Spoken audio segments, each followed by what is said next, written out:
Bonsoir, donc je me présente, Swazik Guéguen, administratrice des Écosoli. Je suis de CAP 44, pour ceux qui connaissent, une structure du réseau des Écosoli. Juste pour vous présenter un petit peu et vous rappeler ce pourquoi on se réunit ce soir. On avait, après tous les travaux engagés par les Écosoli, le lieu, etc., envie de se reprendre un temps avec des temps réflexifs comme celui-ci pour re-questionner le projet des Écosoli et pouvoir le réinscrire dans une nouvelle dynamique, suite notamment à l'arrivée dans ce lieu. Donc premier temps réflexif sur la consommation, donc le mois dernier. Là, on va questionner le travail. J'en profite pour excuser Philippe Laforge, le président des Écosoli, puisque le réseau des Scopes est aussi en train de réfléchir dans leur coin le même jour. Ça tombait pas très bien, mais preuve que le réseau de l'ESS a plein de lieux pour pouvoir réfléchir. Et puis le mois prochain, je notais dans vos agendas le 22 juin, Benjamin Corias qui va nous parler des communs. Donc voilà, qui vont être pas mal d'éléments pour nous aider un peu à réfléchir à ce projet politique et puis qui pourra être un élément fort de notre AG le 8 juin. Voilà, j'espère qu'avec toutes ces dates, vous avez tout noté dans vos agendas. Voilà, du coup on pourra rééchanger plus tard, mais je vais laisser la place à Monsieur Dutertre pour nous expliquer sa vision et ses questionnements du travail. Ah non, Olivier. Bonjour, alors moi, je suis Olivier Paluot, je suis directeur associé d'une agence en innovation sociale qui s'appelle Elix et qui accompagne en fait dans sa réflexion les Écosoli. Donc je vais pas revenir sur les trois thèmes, juste pour dire sur cette thématique-là, on a intitulé cette conférence donc les métamorphoses du travail, quelle richesse produire demain et comment. L'intérêt c'était de travailler autour de ces deux angles, c'est-à-dire quelle richesse on produit, quelle valeur on crée, qu'est-ce que ça signifie, quel est le sens que l'on donne à la création d'activités et de valeurs quand on est une structure notamment de l'économie sociale et solidaire. Et puis à côté de ça, dans un second plan, comment est-ce qu'on s'organise pour créer ces richesses-là, et notamment travailler autour des enjeux de coopération et de collaboration et de ce que ça signifie et des leviers qu'on pourrait activer pour améliorer ces modalités de collaboration, et puis les obstacles que l'on peut rencontrer, avec toujours comme angle de réflexion le fait que ces trois conférences du printemps des Écosoli, elles sont à la fois pour vous en tant que, je dirais, citoyen, acteur, elles sont aussi pour la personne qui est entrepreneur ou directeur de structure ou salarié d'une structure, etc. Et elles se posent aussi pour les Écosoli en tant qu'organisation. Donc derrière les richesses à produire et les métamorphoses du travail, ça revient questionner aussi les Écosoli en tant qu'organisation. C'est en ce sens que la réflexion, elle s'opère à plusieurs niveaux. Alors pour cela, on a invité Monsieur Christian Dutertre, qui est professeur émérite des universités en sciences économiques, qui est également directeur scientifique d'Atemis, qui est une structure de recherche et aussi de conseil qui travaille sur les mutations du travail. Peut-être que vous pourrez nous en parler un peu plus. Bien, d'abord bonjour à vous tous.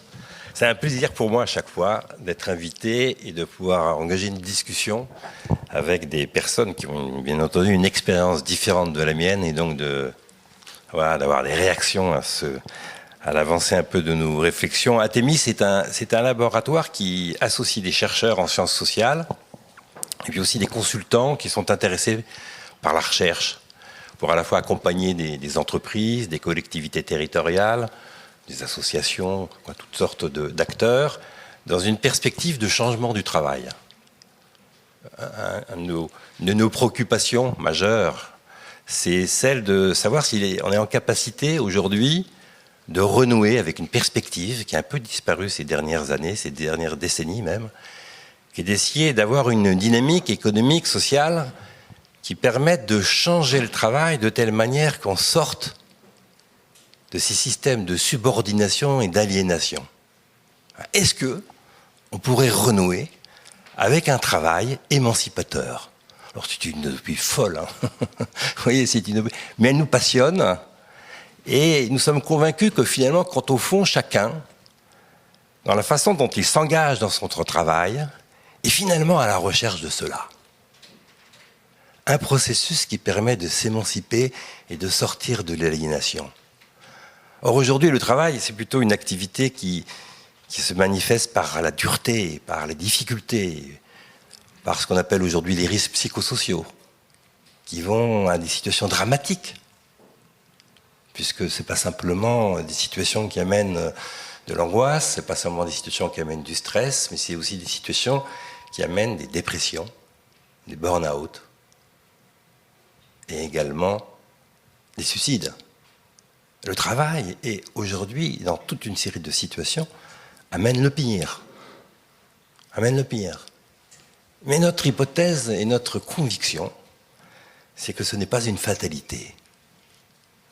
Si nous nous reprenons en main, si nous retrouvons à la fois une énergie et une compréhension de ce que nous vivons, nous devrons être en capacité de faire du travail le meilleur. C'est-à-dire un axe, un levier d'émancipation. Car finalement, le travail a quelque chose de très particulier parmi toutes nos activités, c'est que le travail est central. Central au sens où, lorsque nous travaillons, les uns et les autres, nous produisons des biens, des services. En d'autres termes, nous produisons des richesses dites économiques. Nous contribuons, chacun à notre façon, à cette réalisation de biens et de services. De ce point de vue, le travail est au cœur de la dynamique économique. Il n'y a pas de création de valeur sans travail. Il n'y a pas de dynamique économique sans travail.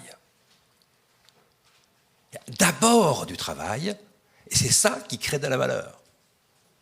Rémunéré, pas rémunéré, du don, pas de don, mais le fondement de la croissance, le fondement du développement économique, c'est le travail. Il n'y a pas d'autre situation. La monnaie, ça aide dans certaines situations. Le financement, ça aide dans certaines situations. Les technologies, ça aide dans certaines situations. Ça aide. Mais le cœur, c'est le travail. Le deuxième aspect très important du travail, c'est que, à travers le travail, chacun peut avoir une expérience, parce qu'on travaille pour les autres, et on travaille avec les autres. Et donc, le travail est une expérience de lien social. Un point absolument fondamental pour arriver à se repérer, se sentir utile, se sentir reconnu, et s'insérer dans cette société. Ceux qui n'ont pas la chance d'avoir un emploi, de toute façon, des difficultés d'insertion. Je ne dis pas que ça, on ne peut pas le faire, mais des difficultés. Capacité de travailler d'une façon de trouver sa place dans cette société. Et puis le travail, c'est aussi une expérience singulière. Vous, moi. On a chacun une expérience de travail particulière. Parce que nous engageons notre personnalité. Nous engageons notre être. Et nous sommes tous différents. Voilà, nous sommes, je sais pas, une petite centaine ici. Chacun a cette expérience de travail. Mais chaque expérience de travail est singulière parce que nous engageons notre être dans le travail, et à travers le travail, nous construisons notre personnalité. Nous construisons la façon de se lier aux autres et de n'être reconnu par les autres, d'avoir un regard des autres sur nous. Et alors, on existe. Mais on existe chacun dans une singularité. Et le travail est cette occasion exceptionnelle de se développer. Le travail aussi, et de plus en plus, nous amène à faire des choix. Nous sommes tous dans nos professions, quelles qu'elles soient, de l'éboueur, de la caissière, à l'enseignant, à l'infirmière, quelle que soit notre profession, nous faisons des choix. Nous arbitrons. Bien entendu, nous avons des ordres. Bien entendu, nous avons des consignes. Mais jamais nous les respectons totalement. Nous engageons à chaque fois une particularité. Et dans ce choix, dans cet arbitrage, en réalité, il y a une dimension sociétale. Nous prenons un parti, nous engageons. Et cette vision-là, cet arbitrage, cette portée sociétale, finalement, c'est une portée politique. Finalement, c'est une expérience de rapport aux autres qui a une dimension politique.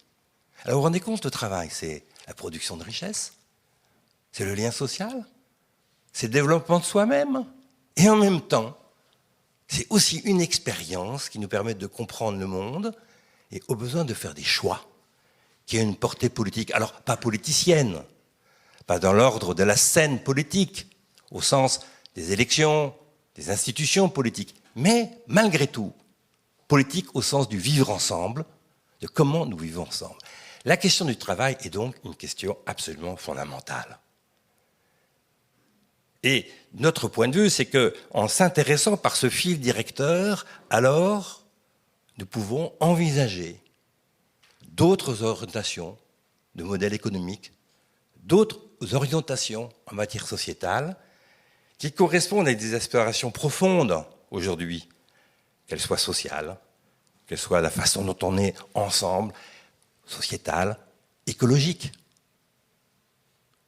C'est pourquoi on va s'arrêter dans un premier temps sur cette question du travail et j'ai essayé de vous donner quelques clés de lecture de ce qui nous apparaît, ce qui m'apparaît comme des mutations absolument essentielles à avoir en tête. Et puis ensuite, nous essayerons, dans la discussion, d'embrayer, en tout cas dans mon propos, d'embrayer sur la façon dont ça peut donner lieu à une nouvelle perspective économique.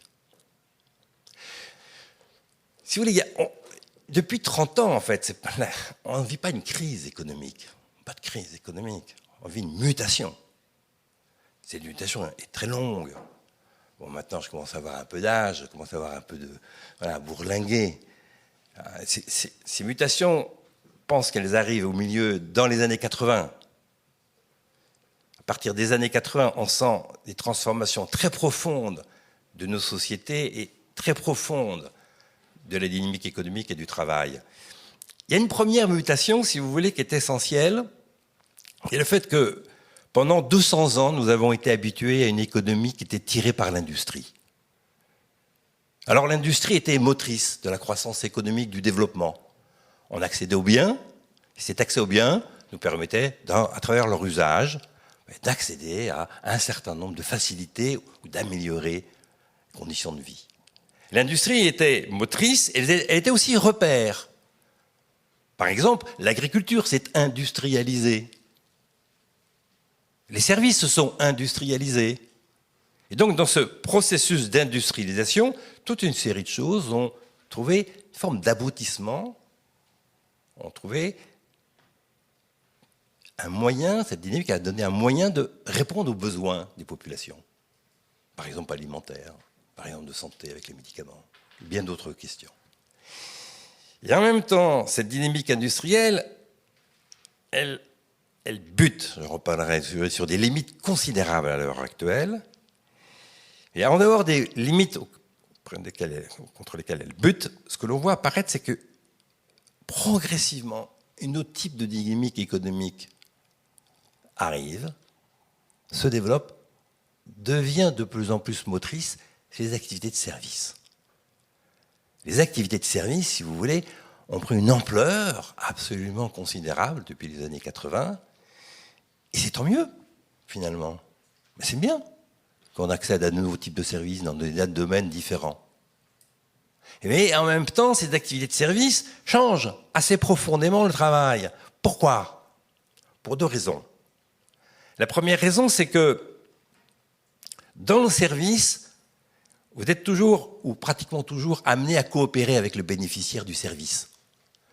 Il ne suffit pas de s'organiser dans l'entreprise, entre soi, il ne suffit pas de s'organiser avec la hiérarchie dans l'entreprise. Non, on est obligé de tenir compte du bénéficiaire, c'est-à-dire le service repose sur une coproduction. Quand vous fabriquez une automobile, voilà, vous fabriquez une automobile. Après, il y a des consommateurs, mais ils sont en dehors de l'entreprise, ils sont en dehors de votre expérience de travail. Dans les services, le bénéficiaire est constamment présent. Ça change beaucoup de choses parce que ça exige une ouverture d'esprit, une ouverture des formes de la coopération à d'autres. Il y a d'autres qui ne sont pas sous contrat de subordination, qui ne sont pas intégrés dans l'entreprise, et d'autres qui font partie de la société. ici, il y a une nouvelle exigence du travail. Ici, il y a une nouvelle exigence du travail, c'est se mettre au service des autres à travers la façon dont on établit une relation aux autres, et cette portée-là a une dimension sociétale. Le deuxième aspect très particulier du service et du travail dans les services, c'est qu'on ne peut pas faire de stock. On ne peut pas stocker les services, ça n'a aucun sens. Et donc, la régulation, si vous voulez, entre les offres de services, l'engagement dans le service et puis les façons dont on bénéficie des services, c'est toujours lié à des problèmes d'interface, de connexion, d'accessibilité aux services. Et ici, le service est confronté à un enjeu très important qui relève d'une forme d'instabilité. Parce que dès qu'il y a un petit événement, eh bien, le service peut être interrompu. Dès que quelqu'un est en retard, ben, il n'y a pas de service. Dès qu'il y a, en termes de mobilité, dès qu'il y a un problème de langue, c'est difficile de donner le service. Dès qu'il y a un problème, vous voyez, il y a des problèmes d'accessibilité qui rendent l'activité du service très incertaine. L'activité incertaine, je préférerais. Voilà. Et donc ici, on ne peut pas complètement programmer. La capacité de réactivité, de réaction, d'écoute de l'autre, de se bouger, devient une question essentielle du travail. On ne peut pas rester dans du travail routinier, parce qu'on ne peut pas complètement le programmer. On est tout le temps confronté à des situations qu'on n'a pas prévues. Toujours confronté à des situations qu'on n'a pas prévues. Et l'écart, ce que les ergonomes appellent l'écart, entre ce qui est prescrit, ce qu'on doit faire, ce qu'on compte faire, les objectifs qu'on s'est fixés, et le réel, c'est-à-dire ce que l'on rencontre comme réel, situation réelle, eh bien, l'écart est de plus en plus important. Et oui, nous ne pouvons pas faire ce que nous avons prévu de faire. Et nous sommes tout le temps merdés par ceci, par cela. Alors on voudrait le faire, mais non. On est confronté à des choses qu'on n'avait pas prévues. Et ici, il y a quelque chose de formidable. C'est comme c'est pas prévu. Eh bien, qu'est-ce qu'il faut faire? On est obligé de réagir. Et on va s'engager. Et alors la créativité est sollicitée. Cette créativité, elle est sollicitée à travers ce qu'on appelle l'engagement subjectif, l'engagement de soi. Voilà les principales transformations du travail liées à cette question du service qui sont devenues des activités motrices. Alors bien sûr, il y a un deuxième aspect dans les mutations profondes que nous vivons, c'est ces fameuses NTIC. On n'en a pas trop, mais tout à l'heure on en avait. Bon, les NTIC, nouvelles technologies de l'information, c'est le numérique, digital. On dit la chose simplement. Alors le digital apporte beaucoup de rapidité, c'est extraordinaire, quoi. C'est incroyable d'ailleurs, hein. On est complètement surpris à chaque fois de la façon dont ce numérique apporte une possibilité d'accéder à des données, à des informations, et ouvre à travers ces réseaux, on échangeait ensemble tout à l'heure, juste là en faisant un peu, des réseaux de connexion horizontales qui sont tout à fait nouvelles. De ce point de vue-là, c'est enthousiasmant. Il y a une possibilité de sortir des lignes hiérarchiques classiques, d'entrevoir des relations avec des gens qui peuvent être même assez loin. C'est enthousiasmant, ce numérique. Mais en même temps, vous voyez, il faut se méfier de cet enthousiasme aussi. C'est-à-dire que ce n'est pas toujours le cas. Ce n'est pas toujours si enthousiasmant que cela. Il y a du potentiel de développement, mais eh bien, ce potentiel est discutable. En réalité, quelquefois, le numérique se retourne contre le travail. Je prends un exemple. Les mails. Les mails, c'est formidable. De temps en temps, on peut s'échanger, se coordonner. Avec moi, c'était formidable. On a changé l'heure de départ du train, là, voilà, avec Raphaël qui m'a gentiment aidé. Là. Ça facilite les choses. C'est indéniable. Et en même temps, quand vous envoyez des mails à 20 personnes qui n'ont pas besoin en fait, d'avoir le mail, et en même temps, quand vous envoyez un mail juste à votre voisin qui est juste dans le bureau d'à côté pour lui dire comment vous avez vécu tel problème, en réalité, ça apporte une incompréhension. Ça trouble les choses. Et regardez le nombre de mails que vous êtes amenés vous-même à mettre à la poubelle ou les regarder rapidement, les mettre à la poubelle. Vous avez passé 2 heures à faire des mails et vous avez l'impression que vous avez fait 2 heures à rien faire. Et oui, c'est-à-dire l'usage de ces mails, c'est à la fois formidable et à la fois détestable. Alors là, il y a une question pour le travail qui est tout à fait nouvelle. Parce qu'autrefois, les nouvelles technologies, en gros, c'était bon. Une nouvelle technologie, c'était le progrès social, quelquefois pas tout à fait, mais quand même, grosso modo, oui, mais là pas du tout. Là pas du tout, les nouvelles technologies, c'est pas grosso modo du progrès social, ça se discute complètement. Ça peut être bien, mais ça peut être le pire. Et ça peut être le pire. Ça peut être des catastrophes, des incompréhensions, des conflits qui jamais n'auraient eu lieu si les gens s'étaient parlé directement, de face à face, entre soi. Parce qu'en réalité, le numérique nous apporte soi-disant des informations. Oui, quelquefois elles sont pertinentes, mais quelquefois elles ne le sont pas pertinentes. Elles posent plus de problèmes qu'elles pensent en résoudre. Alors que si on était resté simplement dans une logique humaine, de relations directes, ces questions ont été réglées en deux temps entre mouvements, avec un respect de l'autre, et donc une capacité de vivre avec l'autre dans le travail. Nombre de conflits aujourd'hui proviennent d'un usage abusif et malencontreux de ces technologies, ce qui signifie quoi? Ce qui signifie que ça doit être discuté. Socialement, collectivement dans les entreprises, sur les usages que nous en avons, ceux qui sont pertinents, les développer, mais critiquer aussi ceux qui ne vont pas. Construire de nouvelles règles d'usage qui concernent ces nouvelles technologies de l'information. Vous voyez, on n'y est pas encore aujourd'hui. On est encore engagé par une espèce de futurologue là, qui nous considère que tout ça, ça va de soi, c'est formidable, c'est l'économie de demain, et c'est génial, on a qu'à laisser faire. Suivez! Mais pourquoi vous n'êtes pas en train de suivre la nouvelle économie? Mais comment ça se fait? Enfin, vous êtes en retard, vous êtes des résistants au changement. Vous résistez au changement, il faut être sérieux. Mais non, c'est vous qui êtes sérieux, il faut discuter de l'usage. Mais ça demande du temps. J'en parlerai après. Ça demande que vous avez parlé d'un moment réflexif. C'est exactement le mot que j'utilise, une organisation réflexive. C'est-à-dire une organisation qui, à un moment donné, prend le temps de réfléchir sur la façon dont elle travaille, et donc ici sur la façon dont on utilise les nouvelles technologies de l'information. Troisième grande mutation auquel nous sommes confrontés les uns et les autres, c'est que dans la façon dont nous mobilisons des ressources dans le travail quotidien, bien sûr, nous continuons à mobiliser des ressources très matérielles, des équipements matériels, des chaises, des tables, des micros, des choses qui sont des objets, des ressources naturelles, qui deviennent des produits semi-finis. Mais, quand au fond, nous mobilisons de plus en plus de ressources immatérielles, la confiance. J'ai confiance ou j'ai pas confiance en vous? J'ai travaillé avec vous, j'ai pas travaillé avec vous. J'ai confiance dans ce que vous allez faire, dans le service, parce que le service est une promesse. J'ai confiance dans la promesse du service ou pas confiance dans cette promesse de service? Je doute. La confiance est une ressource essentielle dans le monde contemporain. Très maltraitée et pourtant essentielle. Bien sûr, les compétences.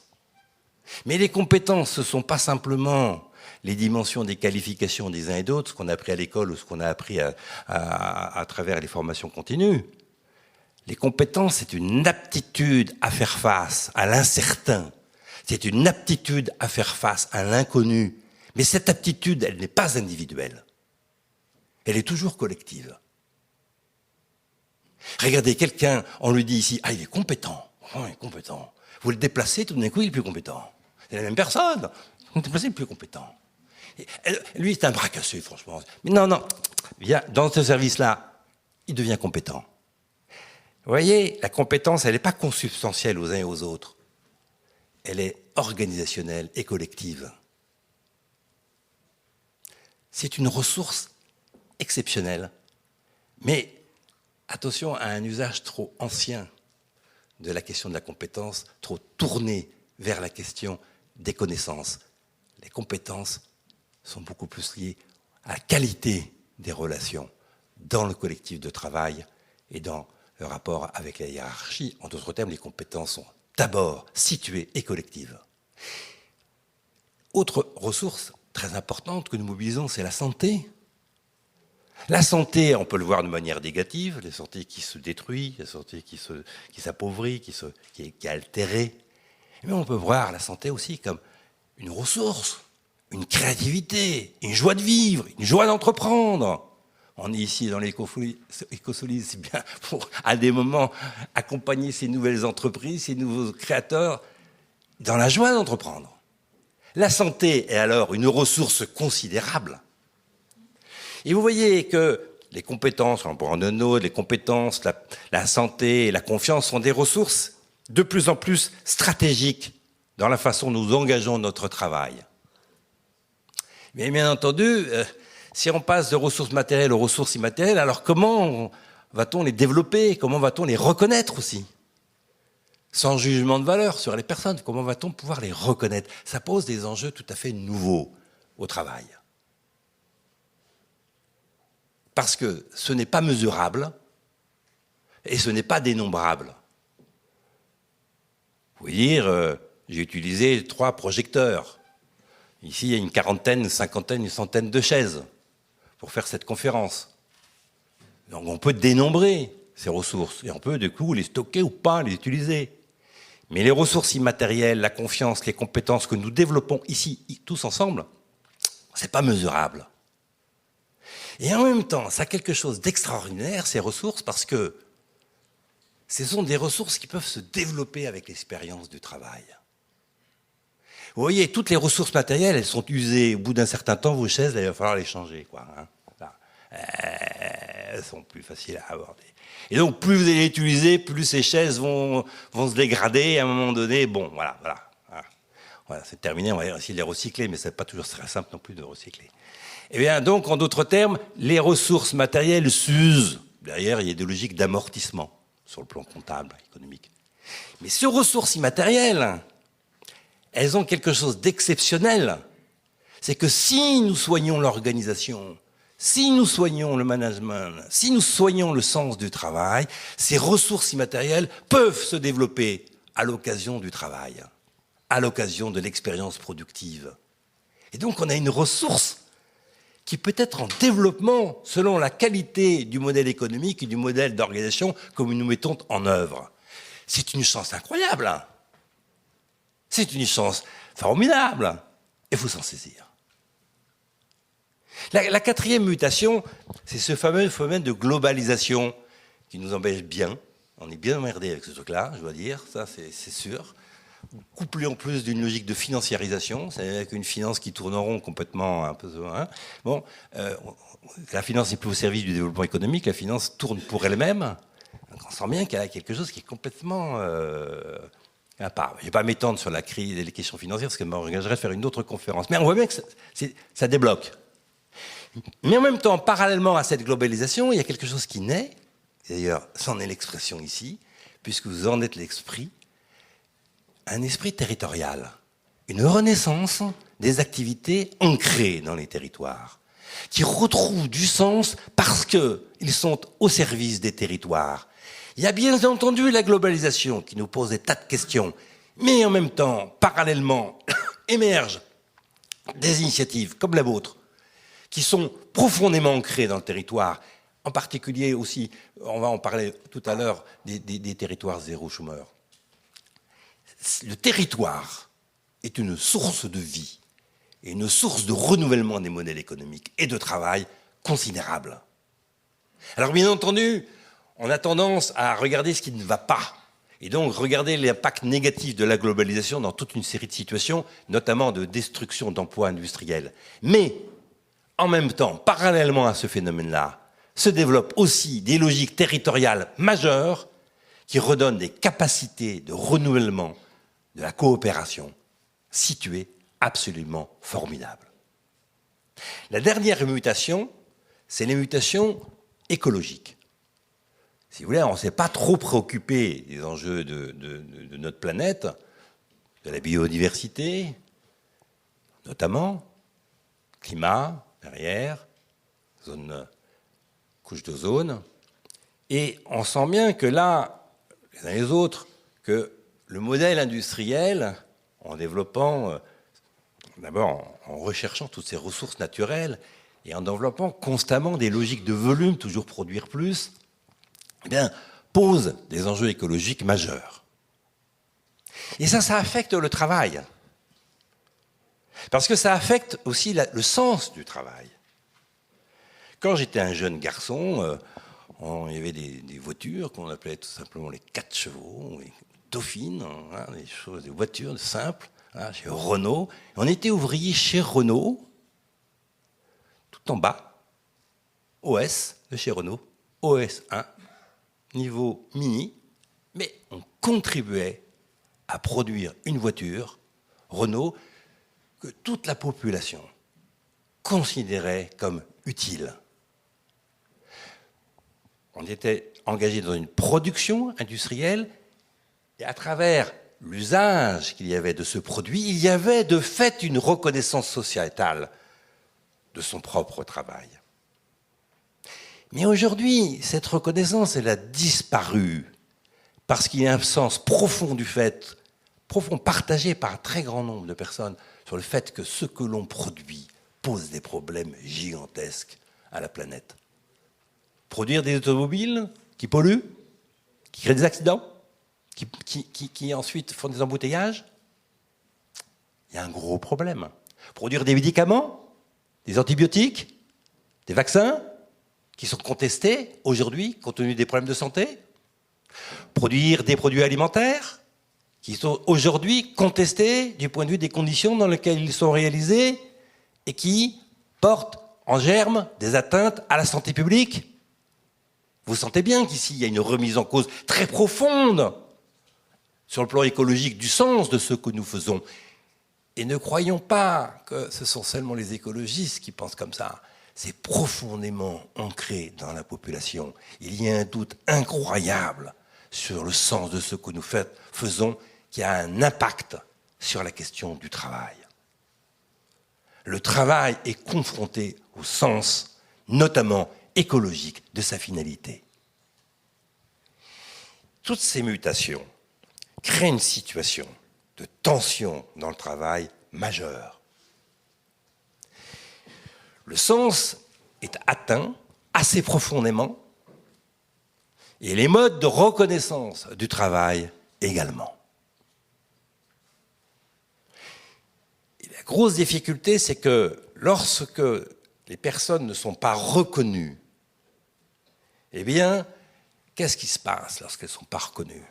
La première chose qui se passe, c'est quand elles ont dans la possibilité, elles vont se replier, elles vont se désengager pour se protéger de cette non-reconnaissance, de cette violence de la non-reconnaissance. Ils vont se protéger et elles ont raison, ou elles ont des raisons qu'il faut bien avoir en tête. Parce que si elles ne se protègent pas en se repliant, ce qu'on appelle les défenses, eh bien, il y a un risque majeur que ces personnes tombent malades. Et alors, elles tombent malades comment? Elles tombent malades sur le plan physiologique. C'est ce qu'on appelle les troubles musculo-squelettiques, les TMS, qui se généralisent. Elles tombent malades de manière physiologique, maintenant on le sent de plus en plus par des cancers. Tombent malades sur le plan psychique, à travers ce dont j'ai parlé, ce qu'on appelle les risques psychosociaux, c'est-à-dire des dépressions, des burn-out, voire ce dont j'ai parlé tout à l'heure, les suicides. Si les personnes ne sont pas reconnues et ne se protègent pas, les personnes sont vulnérables de tomber malades. Et les gens qui tombent malades, ce ne sont pas les gens les moins engagés dans les entreprises, dans les administrations. Ce sont les gens les plus engagés, mais qui n'ont pas obtenu, au regard de cet engagement, un système de reconnaissance. La question de la reconnaissance, ici, est une question essentielle, fondatrice du rapport des êtres humains à la question du travail.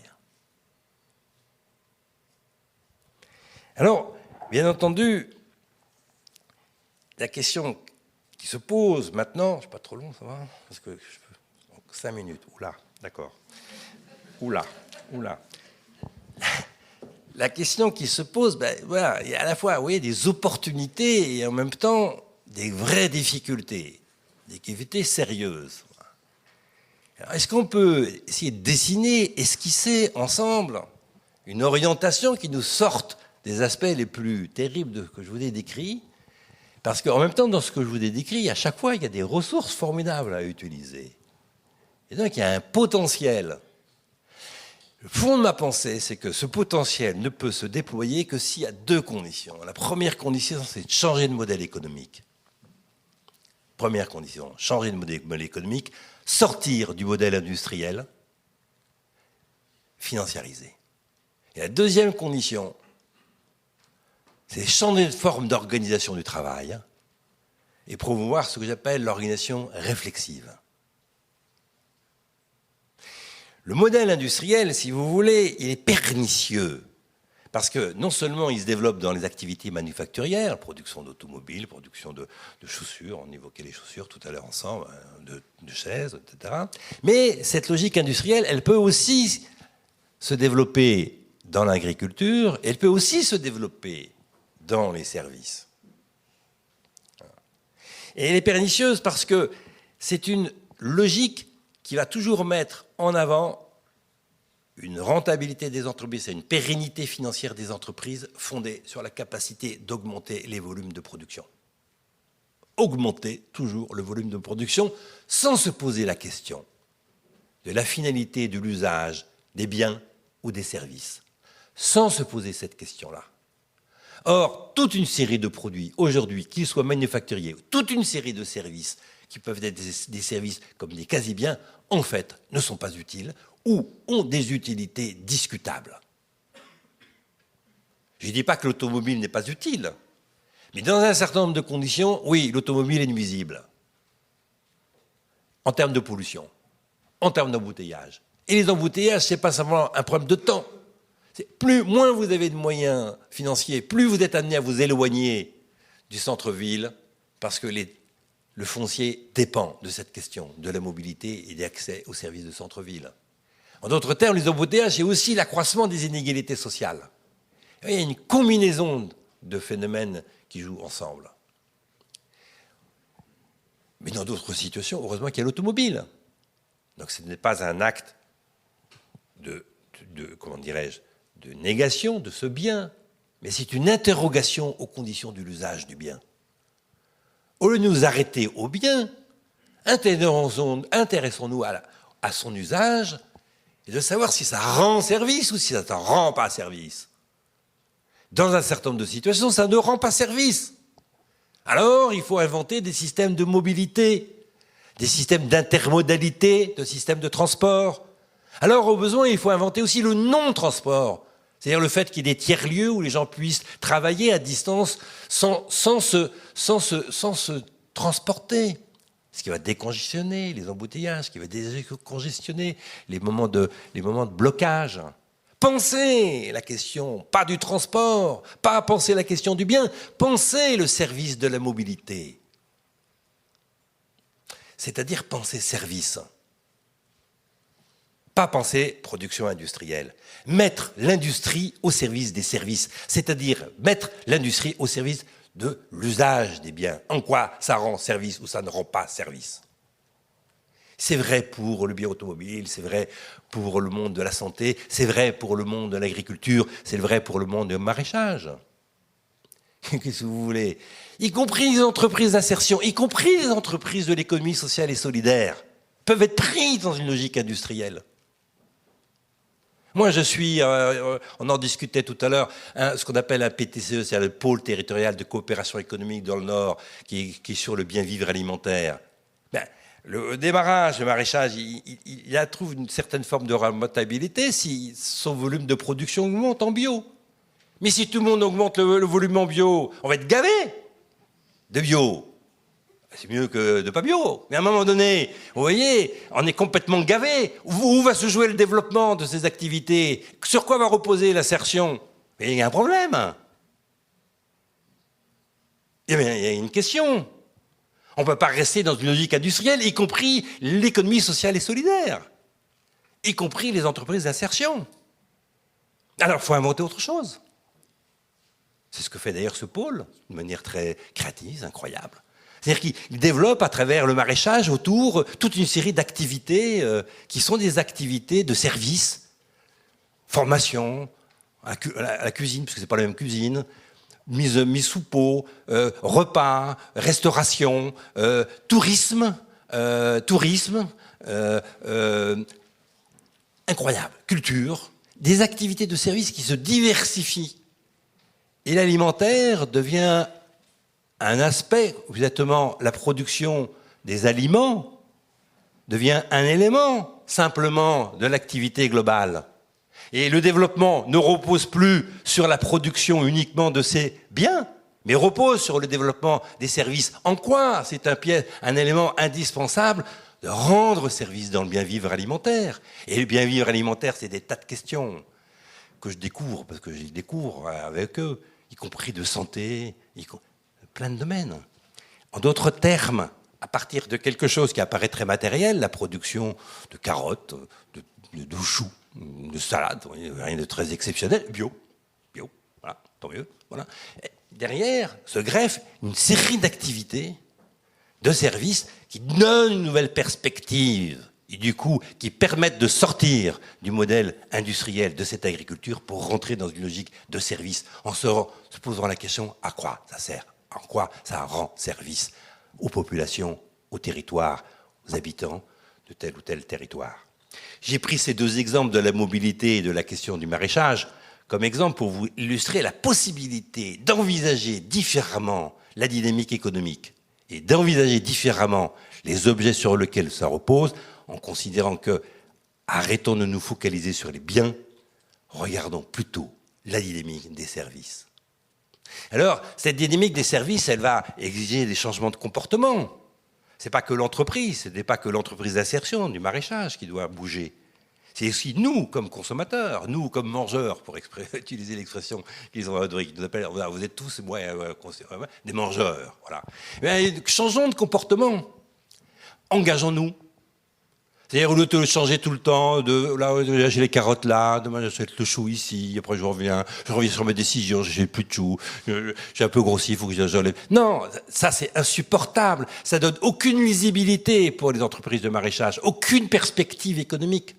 Le court terme marchand est catastrophique. Mais il est catastrophique pour les entreprises, mais il est aussi lié au comportement d'hyperconsommation, de zappeurs que nous sommes devenus les uns et les autres. Ce modèle exige un changement de comportement des consommateurs et des citoyens, c'est-à-dire un engagement auprès des entreprises qui s'engagent dans une perspective écologique, sociale, prolongée. Et cet engagement, il passe par un engagement de coopération et d'autre part un engagement aussi financier. Je m'engage sur 1 an, sur 2 ans, sur 3 ans auprès de tel maraîcher ou tel système pour apporter un revenu. Alors le revenu devenant prévisible, alors l'expansion devenant prévisible, alors il est possible d'engager des investissements et il est possible d'engager de l'emploi. Parce que la question de l'emploi, ce n'est pas la question du marché de l'emploi. C'est des falaises qu'on nous raconte depuis 30 ans. Le problème de l'emploi, c'est qu'il n'y a pas de perspective de croissance et de stabilité de l'emploi. Et qu'on soit une association, une entreprise privée ou autre, on est tous confrontés à les mêmes difficultés. Comment va-t-on pouvoir pérenniser les emplois quand nous en lançons dans la question de l'emploi ? Cette question du moyen et du long terme est une question essentielle. Sortir des logiques de marché est un point fondamental d'une nouvelle perspective économique. Alors, bon, il y avait d'autres choses que je voulais vous dire, mais m'arrêter là sur le modèle. Je voudrais juste dire un mot maintenant sur le modèle d'organisation. On peut redonner du sens au travail à travers cette perspective telle que je suis en train de vous l'esquisser. Mais en même temps, même quand on donne du sens, on ne règle pas la question de l'engagement dans le travail. C'est la question de la reconnaissance qui est la question clé. Pourquoi ? Parce que vous savez comme moi que, en réalité, les résultats du travail, ceux que nous voyons, y compris dans le maraîchage, ne sont jamais proportionnels aux efforts. Quelquefois, nous avons de la chance. On a un résultat qui est bon. On n'y a pas fait grand-chose. On n'y est pas pour grand-chose. Puis dans notre situation, on est très engagé, on se heurte à des difficultés, on cherche à les dépasser, et on accouche d'une souris. Si vous pensez pouvoir reconnaître votre travail par les résultats, vous mettez le doigt dans l'œil. Complètement faux. Les résultats ne rendent pas compte du travail réel des uns et des autres, encore moins aujourd'hui qu'hier. Compte tenu de l'incertitude dont j'ai parlé, de l'instabilité dont j'ai parlé, de la mutation économique, servicielle et immatérielle. Vous ne pouvez pas reconnaître le travail à partir des résultats. Toute évaluation du travail fondée sur les résultats est une évaluation erronée, perverse, qui se retourne contre les personnes. Je suis fondamentalement contre les évaluations individuelles de la performance des personnes. C'est une catastrophe. D'ailleurs, les suicides montent avec le développement, historiquement, avec le développement de ces évaluations individuelles, à la fois dans les entreprises privées et dans la fonction publique. C'est une catastrophe. L'évaluation ne se mesure pas par les résultats. L'évaluation demande à ce que l'on revienne au travail réel. Mais alors, comment revenir au travail réel ? Parce que le travail est une activité invisible. On ne sait pas comment on travaille. Moi-même, je ne sais pas comment je fais. Vous non plus. Parce qu'on retient uniquement les difficultés. Mais ce qui marche bien, ça glisse comme de l'eau sur les plumes d'un canard. Et on ne se souvient pas. Ouais, ça a bien marché, c'était ça, c'était bien. Je ne sais pas comment j'ai fait. Vous savez, vous, non. On ne sait pas. Alors, c'est bien très compliqué. S'il faut revenir sur la question des expériences, alors il faut se prendre du temps. Il faut mettre en place cette organisation réflexive. Je conseille 20%, voilà, pour vous donner une norme, vous avez un référentiel. 20% du temps, de mon point de vue, doit être réservé à ce travail réflexif, à ce travail de retour sur l'expérience. Et à travers ces retours d'expérience, comprendre comment on s'y est pris, reconnaître alors le travail réel, et à cette occasion, innover. À cette occasion, se professionnaliser. À cette occasion, progresser. Ici, la reconnaissance devient à la fois un processus de reconnaissance des êtres. Ils vont mieux. Ils sont soignés. Ils n'ont plus les mêmes angoisses qu'avant. Parce que ce processus est pris au sérieux. Et en même temps, ça débloque la créativité. En même temps, ça développe l'enthousiasme. En même temps, ça développe l'innovation, mais l'innovation utile, ce que j'appelle servicielle. La mise en place de cette organisation réflexive est la condition du changement de modèle économique dans cette perspective plus durable. Je vous remercie.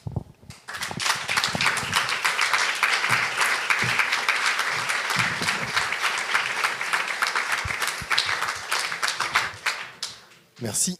Donc on a un quart d'heure, 20 minutes pour que vous puissiez poser vos questions à Christian Ducart. Je vais faire circuler ce micro-là.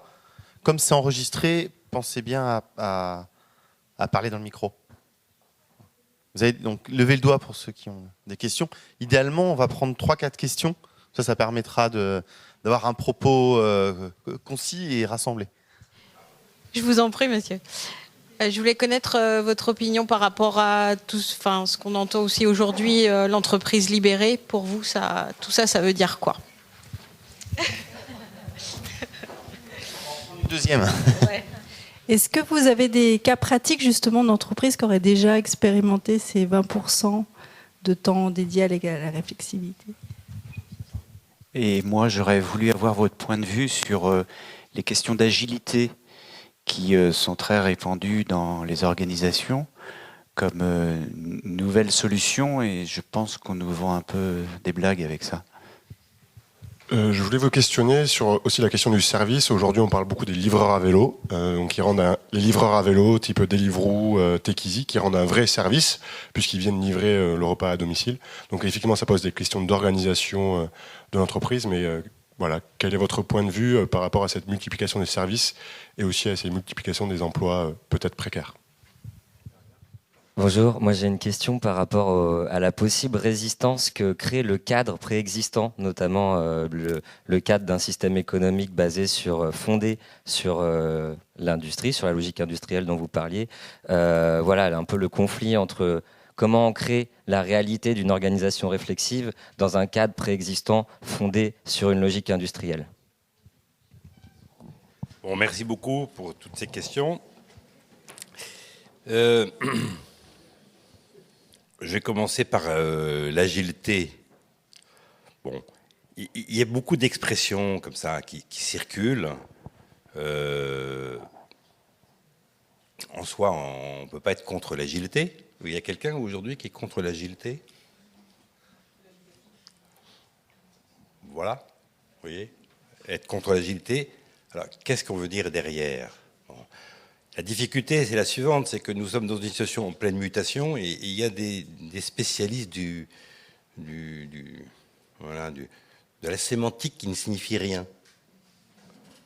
C'est-à-dire que derrière, il n'y a pas d'expérience réelle qui change, où on répète, on appelle autrement quelque chose qui existait avant. Alors peut-être qu'il y a des expériences qui reposent sur l'agilité, qui sont innovantes. Moi, je ne les ai pour l'instant pas rencontrées. Et je ne veux pas dire qu'elles n'existent pas, parce que mon expérience est petite et mon laboratoire est un petit laboratoire. On est une quinzaine de personnes. On travaille ensuite avec un réseau à peu près 60-70 personnes. Mais vous voyez, c'est très modeste. Voilà. Donc, si vous voulez... pour l'instant, je n'ai pas rencontré de situation où derrière cette expression, je sentais une forme d'organisation nouvelle et un rapport au travail renouvelé. On pourrait dire flexibilité, réactivité, agilité, et pourquoi pas, oui, vous voyez, c'est bon. Donc le problème, c'est à quoi ça renvoie. Et donc votre scepticisme, parce que j'ai senti que à travers le ton de votre question, vous étiez sceptique, je le partage. Je le partage. Alors l'entreprise libérée, si vous voulez... J'en pense pas beaucoup de bien, on va dire les choses. J'en pense pas beaucoup de bien parce que... pour deux raisons. D'abord, l'entreprise libérée ne se pose pas le problème de la reconnaissance du travail. Premier problème. Il n'y a aucune innovation dans aucune entreprise libérée qui se pose la question de la reconnaissance du travail réel et des logiques de réflexivité dont nous avons parlé, même pas à 20%, même avec quelques pourcents. La question n'est même pas posée. Donc la question de la reconnaissance du travail n'est même pas posée à travers cette proposition organisationnelle. Et le deuxième point, c'est que je suis particulièrement sceptique sur l'idée que le cadre ne servirait à rien. Voilà. Je ne crois pas à ça. Je crois que les gens qui assurent une responsabilité d'encadrement, quelquefois ne servent pas à grand-chose, mais très souvent servent à quelque chose. Et ils travaillent aussi, y compris les dirigeants. Diriger Ecosolis, à mon avis, vous voulez Marc, mais il doit travailler aussi. Voilà. Non, Marc, tu ne travailles pas finalement. On pourrait faire une entreprise. C'est-à-dire que, si vous voulez, il y a une espèce de non-dit sur qu'est-ce que c'est, pourquoi on a encore besoin d'un encadrement. Bien sûr, ce serait formidable si tout le monde pouvait être autonome et dans un cadre qui... Pourquoi il y a besoin d'encadrement? En quoi le travail d'encadrement a du sens? On n'a pas tous la même expérience quand même, hein, les uns et les autres. L'expérience, ça compte, non? Ça compte pas? Écoutez, moi, si j'avais pas eu des gens qui avaient plus d'expérience que moi dans tout le travail que je fais, je ne serais pas du tout là où je suis. Heureusement qu'il y a des gens qui ont de l'expérience, qui ont pesé, qui ont finalement orienté ce que j'ai fait aussi. Ça m'a aidé. Alors, bien entendu, un cadre omnipotent qui se prend pour le petit chef, c'est extrêmement gênant. Mais il y a des cadres qui n'ont pas, managers qui n'ont pas cette façon de faire. Et on voit bien qu'à travers l'expérience et l'activité qu'ils ont, ils apportent quelque chose. Donc cette négation de la question du travail des cadres me gêne beaucoup dans l'entreprise libérée. Ça me gêne beaucoup. Voilà. Le troisième point, c'est que j'aime pas le marketing organisé de ce genre-là. C'est-à-dire les grandes phrases. J'ai vu les adeptes des entreprises libérées, j'ai vu balancer des chiffres à leur porte-pièce. Absolument incroyable. Bon. Donc je suis très sceptique. Mais surtout, je pense que le point le plus important, c'est que ça ne résout rien de la question de la reconnaissance du travail. Alors, la question de la reconnaissance du travail est centrale. Ça ne résout pas plus d'ailleurs sur le sens du travail. Parce que peut-être une entreprise libérée qui fabrique des cochonneries. Et donc il y a un gros problème du sens du travail. Donc les questions essentielles du travail ne sont pas posées. J'en passe pas beaucoup de bien. Alors, les 20% dans les 20%, j'ai dit ça pas pour m'amuser. Pourquoi j'ai repris 20%? Parce qu'autrefois, on considérait qu'il fallait investir à hauteur de 20%. Et que, d'une certaine manière, la question de réserver du temps à ces retours, qui sont des retours d'expérience, les animés, ça représente, d'une certaine manière, un investissement. D'un point de vue théorique, en économie, on appelle ça un investissement immatériel. La différence qu'il y a entre un investissement immatériel et un investissement matériel, c'est qu'un investissement matériel, il suffit de dépenser. Vous achetez un vidéoprojecteur, paf, puis après vous l'utilisez. Vous achetez une magnifique table de sono, ben voilà, vous avez fait un investissement. Voilà. Donc c'est une dépense. Puis après, il y a un petit temps d'apprentissage de l'usage du bien, mais c'est assez rapide généralement. L'investissement immatériel suppose un engagement dans le temps. C'est ça la grosse différence. C'est-à-dire suppose qu'on prenne du temps pour faire un retour d'expérience, pour prendre sur un retour d'expérience de se professionnaliser, sur le retour d'expérience évaluer, sur le retour d'expérience d'innover. Ça demande du temps. Alors ce temps, il faut le protéger, c'est une pépite. On est tout le temps merdé, excusez-moi de l'expression, par le court terme. Il faut faire ceci, il faut faire cela. Oui, mais en faisant ceci, cela, on déclasse, on dévalorise le temps lié aux investissements immatériels. Alors quand je dis 20%, c'est pas pour compter, c'est pas du tout moi, mais c'est pour montrer l'importance de la question. C'est plus symbolique qu'une mesure. Alors est-ce qu'il y a des entreprises qui s'engagent là-dedans? Ah oui. Oui. Là, mon laboratoire, il est en relation à peu près avec 200 entreprises. C'est rien. Mais c'est pas rien non plus. Ça commence à être quelque chose. Et puis il n'y a pas que ces entreprises avec qui nous travaillons de manière régulière. Il y en a d'autres qui comprennent l'importance stratégique de ces retours d'expérience et de cette organisation dite réflexive. Et je pense que c'est un élément central du nouveau modèle économique, absolument central du nouveau modèle économique et du modèle de développement. Bien sûr, vous avez raison, le cadre économique actuel est extrêmement contraignant. Je partage complètement là-dessus. C'est pourquoi je pense que dans la phase actuelle, si vous voulez, on n'est pas toujours en capacité de faire ça. Dans les entreprises industrielles ou pas, même de services, on n'est pas toujours en capacité de dégager du temps parce que la hiérarchie ne le veut pas, parce qu'il y a un rapport au court terme qui est prédominant, parce qu'il y a toujours l'idée qu'il faut assumer sa mission, c'est se faire ce qu'on a dit qu'il fallait faire, c'est-à-dire le travail direct. Et donc il y a quelque chose de très contraignant. C'est vrai. Pour sortir de cette situation, il y a deux conditions. La première, c'est changer nos formes de pensée. C'est-à-dire, comme on fait là, on discute. Et on essaye d'avoir une autre vision du monde économique et une autre vision du travail. Et de discuter de ce qui est aujourd'hui relève d'un passé dont on ne veut plus et ce qui relève d'un devenir souhaitable dont les germes, les signaux faibles, nous pouvons les repérer dans telle et telle situation. Pas forcément en capacité de le mettre en place, compte tenu de l'ancien cadre, mais au moins de l'identifier, de le mettre en débat. Et vous voyez, là, c'est ce qu'on est en train de faire. Exactement ce qu'on est en train de faire. Mettre en débat ce nouveau cadre, c'est-à-dire de nouvelles formes de pensée. S'il n'y a pas de nouvelles formes de pensée, il ne peut pas y avoir de nouvelles formes d'action. S'il n'y a pas de nouvelles formes de pensée sur l'économique, il n'y aura pas de changement de modèle économique. Ce n'est pas un problème de business que j'entends. On va changer de business model. Changer de business model, je ne change pas de modèle économique. La façon dont on fait des affaires, la façon dont on va vendre son truc muche. Mais ce n'est pas un changement de modèle économique. Ce n'est pas une nouvelle pensée. Si on veut changer de modèle économique, effectivement, on est obligé de changer notre rapport à l'économie, de penser autrement l'économie et d'en discuter ensemble, parce qu'on ne peut pas changer cette pensée tout seul. Le deuxième point, c'est qu'on peut, en dehors du travail et en dehors de son organisation, créer des espaces d'échange d'expériences. Créer des espaces de manière interorganisationnelle où on discute de son expérience et on revient. Alors, ça nous demande du temps, qui n'est pas payé, qui n'est pas partie du temps de travail. Oui, c'est vrai, mais combien c'est intéressant, combien c'est porteur. Et là, c'est notre volonté à nous, aux uns et aux autres, de s'engager dans cette voie. Et une fois que cette discussion, ce processus réflexif s'organise aussi en dehors de l'entreprise, ça vous donne une force et ça vous donne des idées pour revenir ensuite dans l'entreprise remarquables. Parce qu'il y a toujours des failles dans l'entreprise. L'entreprise n'est pas homogène. L'entreprise a toujours des contradictions. Et il faut repérer ces contradictions, se faufiler dans les failles pour arriver à faire émerger, écarter les possibilités de ce nouveau modèle économique dont je parle.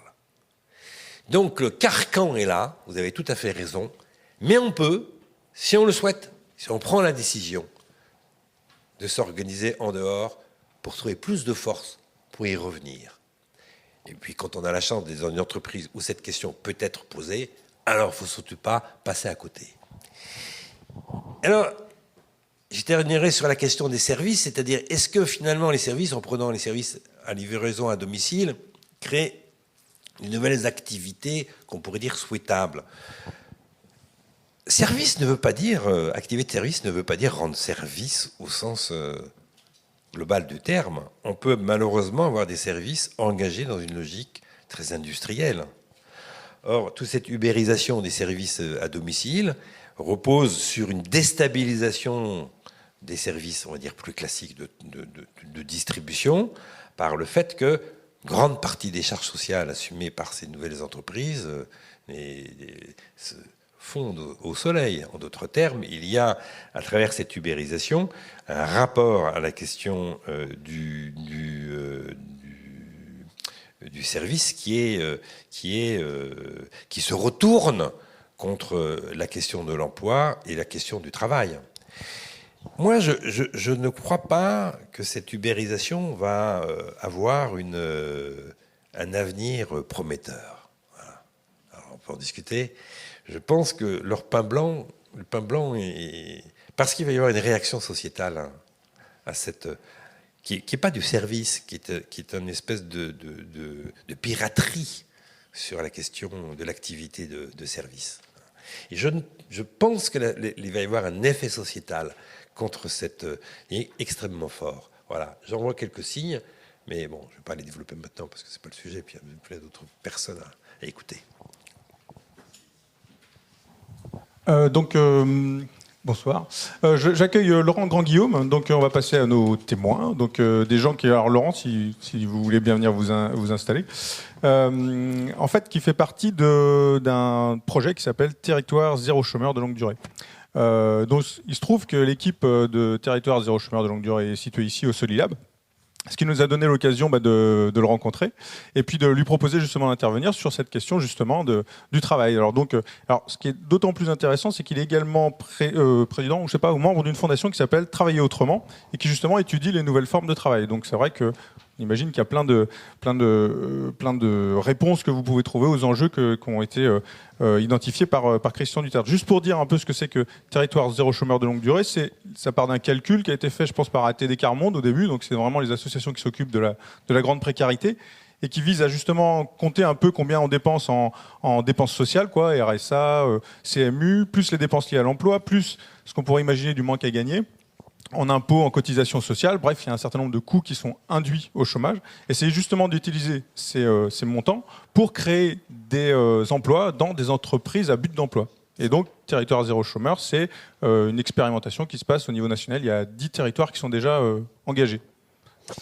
D'abord, merci. Il y a peu de temps pour présenter cette idée, mais je vais être concis. D'abord, cette idée, elle est née en 1995 à Sèche-sur-Loire, avec Patrick Valentin, qui est parti de l'idée que l'on pouvait créer des emplois en partant en fait des coûts du chômage. C'est-à-dire comment mobiliser les coûts qui existent aujourd'hui pour accompagner les chômeurs de longue durée, pour financer des emplois durables et utiles dans les territoires. Et ensuite, il a été accompagné par ATD Quart Monde.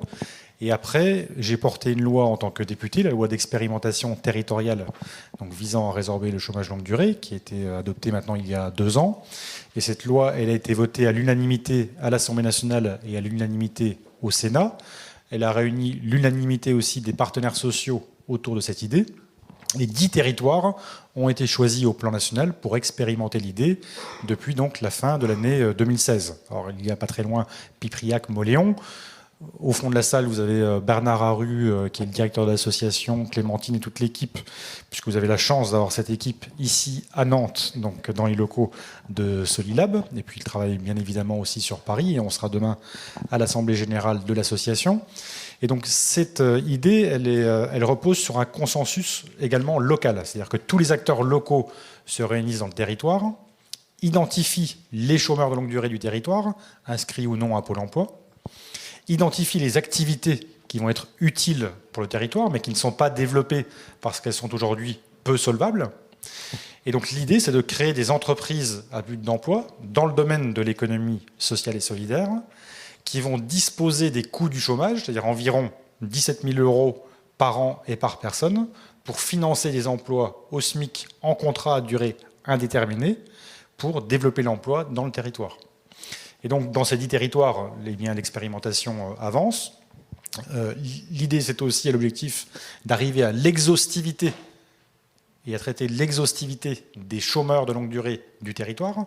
Il n'est pas question de mettre des personnes dans des cases, de les différencier selon leur âge, selon leur catégorie, peu importe. C'est vraiment l'ensemble des chômeurs de longue durée du territoire, quel que soit d'ailleurs aussi leur niveau de formation. Et on s'appuie donc sur les besoins du territoire pour développer des activités utiles. On s'appuie sur les compétences des chômeurs de longue durée, puisque contrairement à l'image qui est parfois véhiculée, ces chômeurs de longue durée ont des compétences, ont une expérience, et même pour aussi les plus jeunes. Et donc on va relier les deux, et les chômeurs de longue durée sont les acteurs du projet. C'est-à-dire qu'ils viennent dans le projet, dans le collectif, justement pour faire sens dans le travail, et vont ensemble élaborer ce projet. Alors il n'y a rien de dérogatoire au droit du travail, puisqu'on s'appuie sur le droit du travail existant. Ce sont des contrats à durée indéterminée. Il n'y a rien de dérogatoire par rapport à des nouveaux statuts juridiques créés, puisque l'entreprise à but d'emploi, elle peut être une association, elle peut être une SCOP, ça peut être toute forme, en tout cas, qui répondent à l'économie sociale et solidaire. Une des conditions est de ne pas percuter des activités existantes, puisque le but, ce n'est pas de créer des emplois d'un côté pour en détruire d'autres dans le territoire, et donc c'est bien de développer des activités nouvelles. Ça peut être, par exemple, à Prémery dans la Nièvre, une recyclerie, des activités liées aux énergies renouvelables qui permettent d'alimenter les chaufferies bois des communes en redéveloppant une filière bois qui avait quasiment disparu dans ce territoire. C'est utiliser les jardins ouvriers qui ont été abandonnés suite à une désindustrialisation en 2002 pour justement redévelopper du maraîchage. C'est dans d'autres territoires des activités complémentaires à l'artisanat, puisqu'on construit les solutions avec les acteurs économiques du territoire. C'est à Villeurbanne des cours de soutien scolaire qui sont organisés, moyennant bien sûr un prix, puisqu'en fait il faut bien que l'entreprise construise un modèle économique, mais des cours de soutien scolaire là où il n'y en avait plus. C'est développer de la couture là où il n'y en avait plus, des ateliers de couture avec des personnes qui justement le faisaient, mais ce n'était pas déclaré, donc elles rentrent dans cette économie avec un emploi, avec un contrat à durée déterminée, et on développe l'activité dans l'entreprise. C'est aussi des activités peut-être de transport demain qui vont être développées dans un territoire qui est donc enclavé, puisque le territoire d'expérimentation à Villeurbanne, c'est le quartier de Saint-Jean qui est enclavé d'un point de vue justement géographique. Donc on a des territoires urbains, périurbains et ruraux dans les 10 territoires qui sont en expérimentation. Et l'association que nous avons créée avec ATD Carmonde, avec Emmaüs France, avec le Secours catholique, avec le Pacte civique et avec la Fédération des acteurs de la solidarité, a vocation à la fois à être un comité de vigilance par rapport à ces 10 expérimentations pour que l'on conserve l'idée justement de l'expérimentation et que l'on ne redevienne pas vers une centralisation poussée par certaines administrations centrales. Donc on va être vigilant. C'est aussi de préparer la deuxième étape, puisque notre ambition, c'est de faire en sorte que demain, 50, 100 territoires, d'ici 3 ans, puissent expérimenter l'idée en créant dans la loi un droit d'option qui permettra demain à tout territoire, quel qu'il soit, de pouvoir prétendre à expérimenter cette idée à partir du moment où le projet sera viable et sérieux. Et donc récemment, les villes de Marseille et de Boulogne-sur-Mer ont délibéré pour adhérer à l'association. Et donc dans cette association, on a un collège de territoire, un collège des associations, et donc le CORAS aussi nous a rejoints, et également un collège citoyen avec des personnes qui peuvent adhérer. Et peut-être qu'un jour vous rejoindrez d'ailleurs l'association, je ne sais pas. En tout cas, voilà un peu pour l'esprit et pour le projet que nous défendons Donc qualité du travail, oui, mais qualité au travail aussi, puisque comme vous l'avez compris, l'ensemble des acteurs de l'entreprise sont des acteurs justement du sens au travail dans ces entreprises à but d'emploi où chacun a sa place. Voilà, et on peut choisir aussi un temps partiel, il n'est pas subi, c'est-à-dire que c'est la personne qui va choisir aussi ce temps de travail. Voilà pour l'idée en résumé et de manière concise. Merci. Alors, je sais pas, il y a peut-être des questions. Moi, j'en ai une. Ça fonctionne. Il y a quels sont les premiers retours du point de vue des gens qui sont les bénéficiaires de ces emplois? Ça fonctionne. Alors, on monte en régime petit à petit, puisque vous avez des entreprises à but d'emploi qui, au départ, ont commencé à quelques-uns, maintenant sont déjà près d'une trentaine de personnes. Dans les territoires concernés, parfois on a plus de 100 chômeurs de longue durée, parfois plusieurs centaines. Donc pour arriver à l'exhaustivité dont j'ai parlé, il faudra développer suffisamment d'activités aussi pour pouvoir intégrer chacun, mais c'est bien l'objectif. Et donc on a eu quelques difficultés au démarrage, puisqu'il a fallu trouver des fonds propres pour démarrer l'activité, et que ça n'a pas été toujours facile, mais par le dialogue, par les discussions avec les différents acteurs publics et privés, on a réussi à faire en sorte que ces entreprises à but d'emploi bénéficient de fonds propres nécessaires, puisque parfois il y a des investissements assez importants à réaliser au départ, en fonction de la nature de l'activité, mais je pense que vous connaissez tous cela très bien ici. Question ? Moi, je voudrais avoir votre point de vue à l'un et à l'autre sur cette proposition que vous faites. Est-ce qu'elle répond seulement à la question de l'emploi ou est-ce qu'elle répond à la question de la transformation du travail ? En tout cas, nous, on part du principe que dans les territoires, on ne manque pas de travail, mais que l'on manque d'emploi. Donc l'emploi conçu en tant que relation contractuelle, le travail, il y a des besoins dans ces territoires, il y a des services qui ont reculé, il y a des besoins dans tout domaine, que ce soit dans le domaine du réemploi, de l'énergie dont j'ai parlé, ou sur d'autres sujets. Il suffit-il de pouvoir développer ces activités. Et on se rend compte que partout où les projets se développent, partout il y a des besoins, partout il y a des idées nouvelles pour développer de nouvelles activités dans plein de domaines différents. Et ça marche pour l'instant bien. Et en tout cas, on se rend compte qu'il y a pléthore de sujets. Et même, on a du mal à tout suivre, puisqu'en fait, il y a énormément d'idées, énormément de demandes, énormément de besoins, avec plein de personnes qui nous sollicitent pour apporter aussi de nouvelles perspectives. Et on n'a justement pas assez, peut-être parfois, de force humaine, entre guillemets, pour pouvoir mobiliser tout cela. Une petite réaction. Moi, d'abord, je trouve le projet absolument magnifique. Hein. C'est d'abord le point. Parce que c'est extraordinaire de s'engager comme ça, de zéro chômeur, quand on connaît la difficulté. Donc il y a un premier acte comme ça que je pense être formidable, une première impulsion qui est absolument formidable. Le deuxième point important, c'est que je vois, c'est que ça se fait en relation avec les territoires et avec des activités que vous sentez comme utiles au territoire. Donc ça, c'est un point aussi très important, c'est l'ancrage dans le territoire. Ce qui est vrai, c'est que pour moi, après, ce qui se pose, bien entendu, on peut pas, je le pose parce que là, vous avez posé la question, mais en même temps, on peut pas. C'est au cours du processus que ça peut trouver une réponse. Donc, je vais être un peu comme ça. Je suis un peu désolé de quoi. Bon, il va se poser la question de la pérennité de l'entreprise et donc de sa capacité à stabiliser. Et c'est là où les questions économiques dont j'ai parlé tout à l'heure vont être en rendez-vous. Mais en même temps, si on ne commence pas par ça, le rendez-vous, on ne l'a jamais. Donc c'est la première chose qu'il faut, c'est saluer ce qui a été fait et de se réjouir de ce qui a été fait. Se réjouir de ça ne signifie pas de mettre la tête sous l'oreiller sur les problèmes qui vont être confrontés derrière. Mais je ne pense pas que ce soit votre idée de mettre la tête sous l'oreiller, loin de là. Mais c'est vrai qu'après, la question de la pérennité va revenir sur la capacité de développement et sur la question importante que vous soulignez, c'est-à-dire comment ensuite les gens vont aussi se sentir reconnus dans cette nouvelle activité et se prolonger. Donc, ce que j'appelais la dimension réflexive de l'organisation.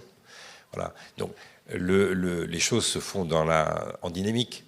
Donc, je suis persuadé que, en tout cas, compte tenu de la positivité de cette initiative, à un moment donné, les questions qu'on a abordées, mais qui peuvent être que dans un deuxième temps, voire un troisième temps, vont émerger. Et en fait, c'est la première loi qui prend en compte les nouveaux indicateurs de richesse qui avaient été reconnus dans la loi portée par Eva Sas. Et donc l'évaluation va se faire autour de la question des nouveaux indicateurs de richesse et pas uniquement sur des questions quantitatives justement de combien de personnes concernées, mais on va aller bien au-delà sur tout ce que ça peut améliorer aussi en termes de santé. Puisqu'on se rend compte bien sûr que plus on est éloigné de l'emploi, plus on est au chômage depuis longtemps, plus sa situation de santé se dégrade et cela aussi représente un coût pour la société. Merci beaucoup. Vous avez un impératif. Merci d'avoir pris le temps de rester avec nous. Alors on accueille Jean-François Manceau, qui donc travaille à la Chambre de commerce et d'industrie de Nantes-Saint-Nazaire. Il est même responsable du département création, transmission, financement d'entreprise. Je ne sais pas si ça vaut le coup qu'on dise ce que c'est que la CCI. C'est un organisme quand même qui représente 50 000 entreprises en Loire-Atlantique et qui donc représente leurs intérêts. Et y compris en faisant des préconisations vers les gens qui font les lois, tout simplement. Et donc, la CCI anime aussi le réseau des accompagnateurs à la création d'entreprise qui s'appelle le réseau des supporters de la création. Donc voilà, quand on préparait, on s'est dit, c'est marrant parce que mine de rien, entre la CCI, on pourrait dire c'est l'entrepreneuriat classique. De notre côté, nous, c'est l'entrepreneuriat plutôt économie sociale et solidaire. Puis on se disait, mais en fait, les entrepreneurs que vous avez un petit peu décrits, ils ont finalement un peu des points très communs. Et puis on pourrait certainement qu'ils fréquentent les deux entreprises et qu'on pourrait peut-être mieux travailler ensemble pour justement les accueillir et leur proposer des accompagnements adaptés. Oui, tout à fait. Bonsoir à tous.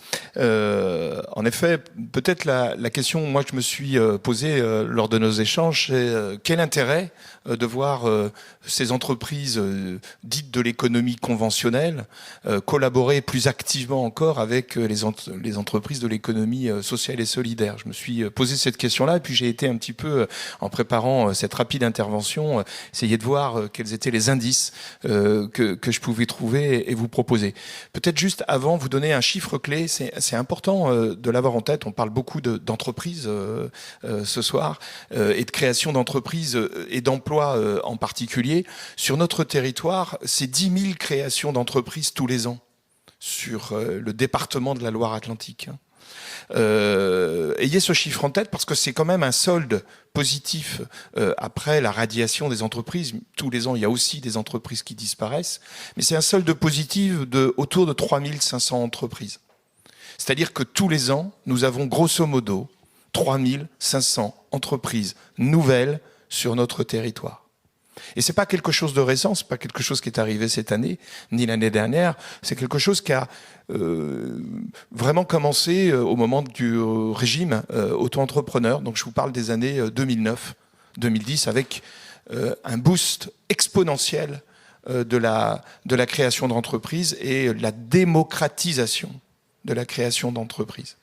Alors tout ça, ça fait des chiffres énormes et derrière chaque création, il y a 1, 2, 3 emplois. Vous voyez que ça fait aussi des emplois de manière importante. Alors, une fois qu'on a dit ça, nous, en tout cas, côté CCI, côté Chambre de commerce et d'industrie, mais globalement du côté des consulaires, si j'y mets la Chambre de métier et la Chambre d'agriculture, nous, on se dit que cette dynamique entrepreneuriale, on doit pouvoir l'accompagner et d'ailleurs favoriser des collaborations actives entre l'économie dite conventionnelle et cette économie de l'économie sociale et solidaire. Alors, moi, je voulais dire, il y a déjà plein de choses qui se font.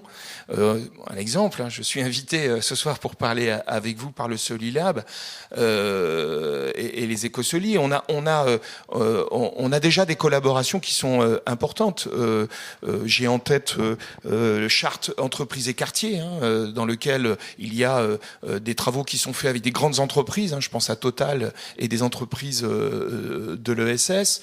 Je pense aussi à ce qui est la filière de la Silver Economy, dans lequel lequel nous travaillons du côté de la CCI avec la CRES et puis avec un certain nombre d'acteurs qui travaillent sur ce secteur. Enfin, j'ai plein d'exemples. On a parlé des supporters de la création 44. C'est une quinzaine de structures qui accompagnent la création d'entreprises, dans lesquelles sont très présents les coopératives d'activité et d'emploi. Hein. Je pense à Bâti Créateur, Ouvre-Boîte, Cop chez vous, Ose. Voilà. Donc nous avons un travail presque au quotidien qui se fait entre ce monde de l'économie conventionnelle, permettez ce terme, et puis l'économie sociale et solidaire.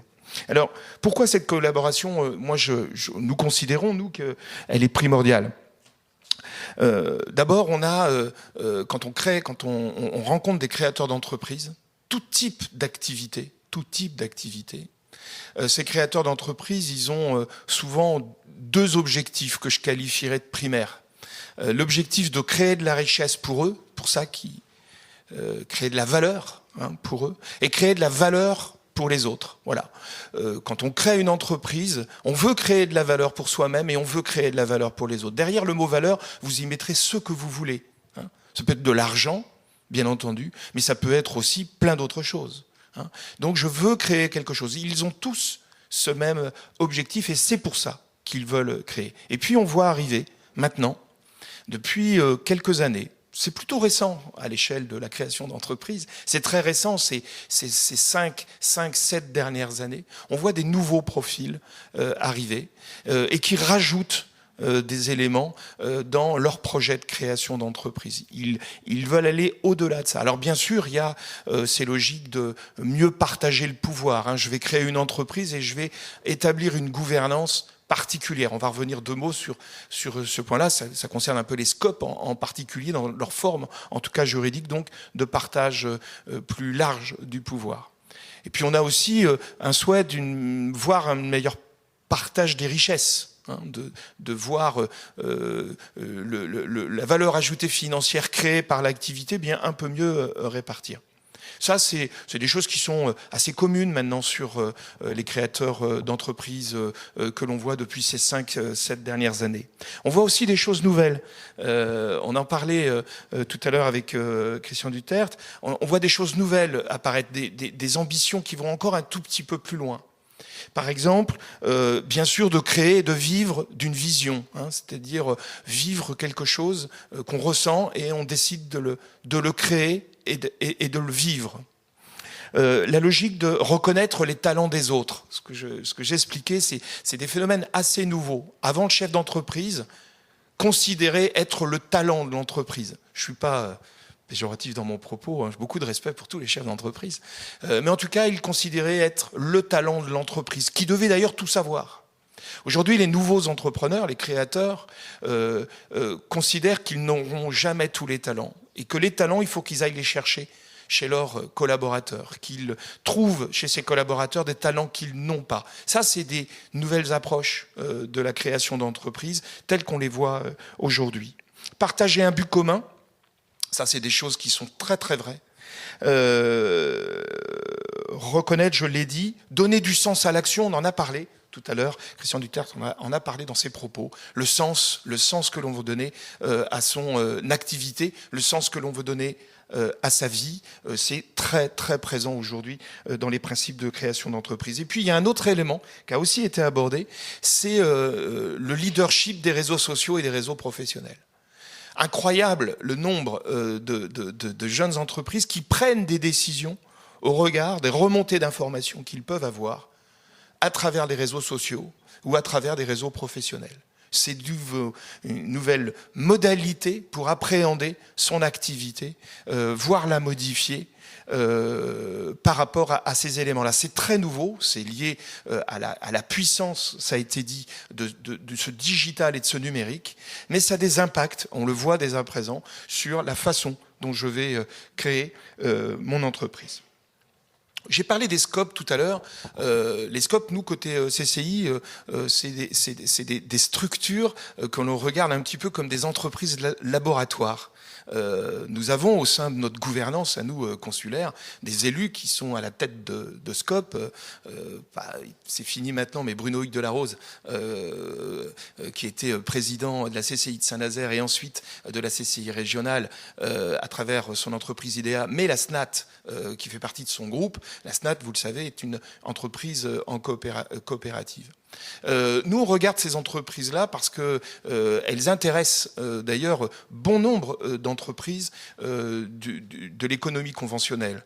Ces entreprises, elles les intéressent sur plusieurs points. Bien entendu, sur leur mode de gouvernance, la capacité à partager les décisions, à partager les stratégies et à les remettre en cause, les redéfinir. Je ne reviendrai pas sur le partage de pouvoir et le partage de richesse. C'est un socle fondateur de Scope et ce sont des choses d'acquis. Il y a un sujet sur lequel les entreprises plus conventionnelles observent les Scopes, c'est sur l'implication des collaborateurs. La capacité à faire d'un collaborateur un intrapreneur, entrepreneur dans l'entreprise. Cette capacité d'intrapreneuriat que détiennent les Scopes c'est une valeur ajoutée qu'observent particulièrement les entreprises dites de l'économie conventionnelle.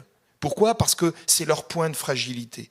Beaucoup d'entreprises que vous connaissez, petits groupes, petites PME ou grands groupes, sont affectées par le manque d'implication de leurs collaborateurs.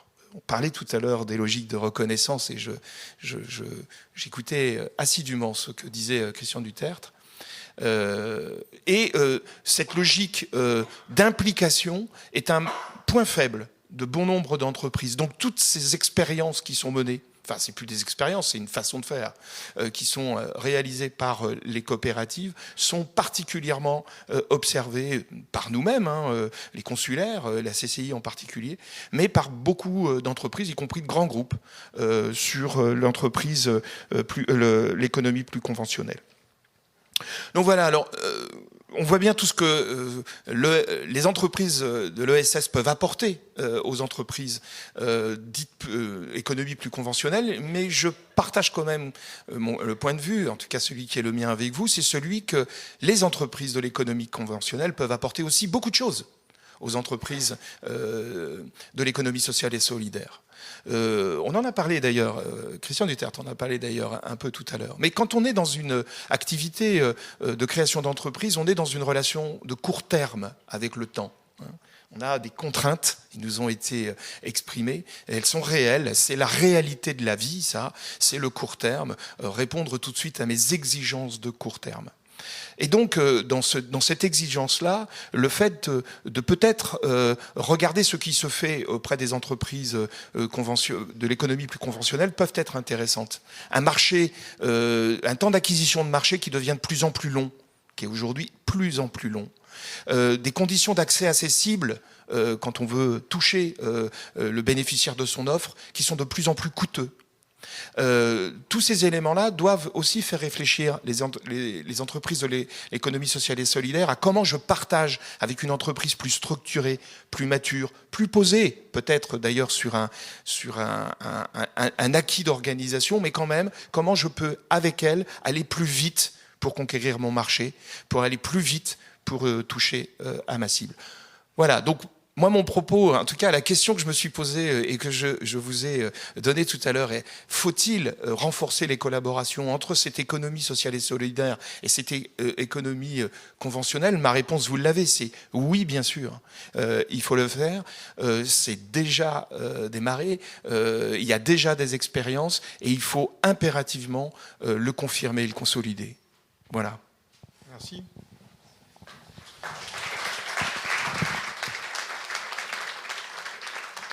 Est-ce qu'il y a des questions? Oui. Alors c'est plus une intervention que je me permets plutôt qu'une question.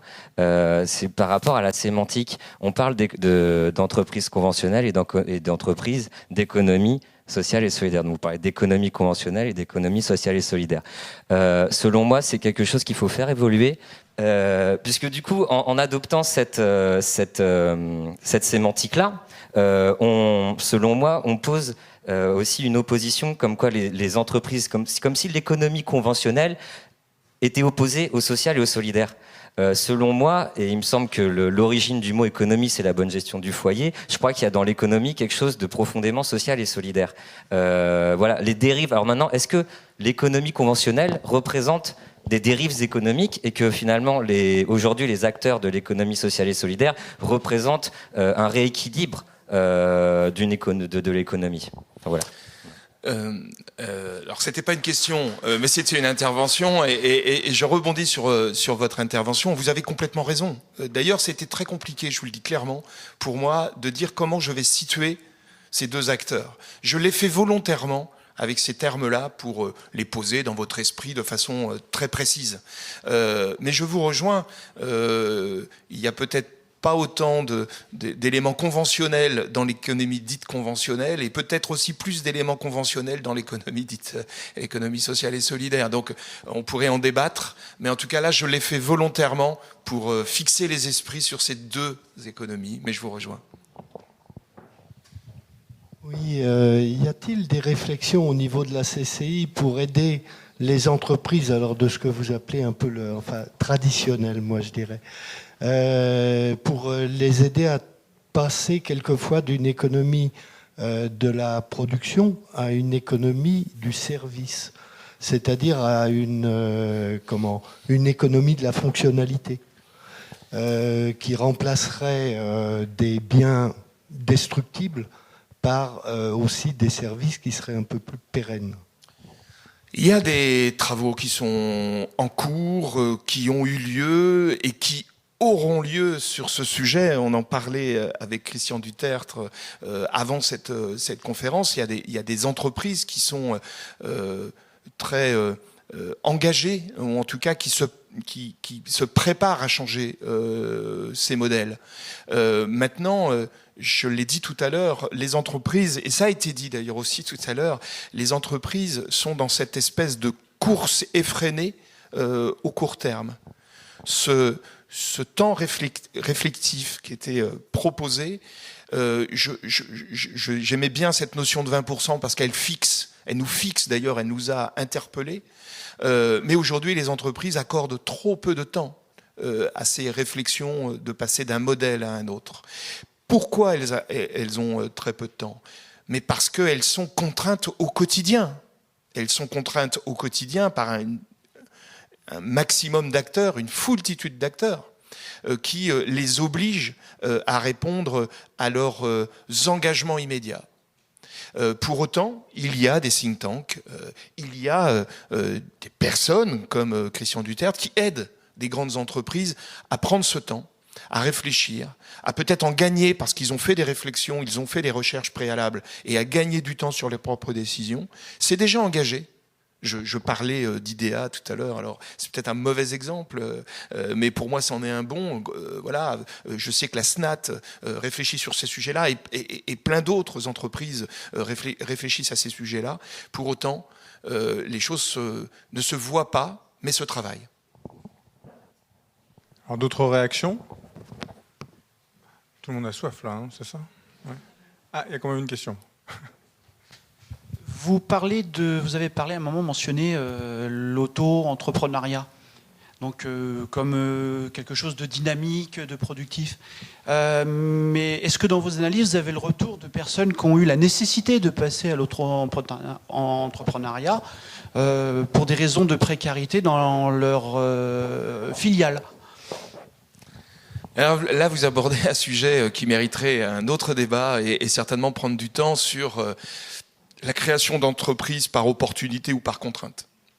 Je ne vais pas vous cacher, personne ici, en tout cas pas moi, ne pourrait vous cacher que la réalité de la création d'entreprises, c'est bien entendu de la création d'entreprises par opportunité, mais c'est aussi de la création d'entreprises par contrainte. Et l'exemple que vous venez de donner, c'est-à-dire, allez, le quinquat qui ne correspond plus aux standards de l'entreprise et qui est remercié et qui se présente sur le marché de l'emploi, j'écoutais aussi avec beaucoup d'attention ce que disait Laurent Grandguillaume tout à l'heure, je souhaite la réussite d'un projet comme celui-ci, mais on voit aujourd'hui quand même que les demandeurs longue durée sont plutôt des gens qui ont au-delà de 50 ans, peut-être même au-delà de 55. Ces personnes-là, on les voit arriver pour la création d'entreprises, c'est clair. Mais est-ce que c'est un mal? Moi, je ne suis pas si sûr que ça. D'abord, on voit beaucoup de réussite. Je le dis clairement.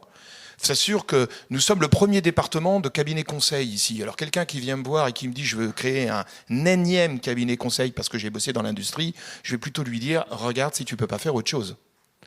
Mais indépendamment de cela, moi je vois aussi des très belles réussites de personnes qui sont arrivées un peu sous la contrainte, et puis qui ont créé une opportunité. De contrainte, c'est devenu une opportunité. Alors, c'est pas malheureusement la totalité. Je suis d'accord, et qu'on a aujourd'hui de la création d'entreprises qui se fait trop, pour certains cas, par défaut.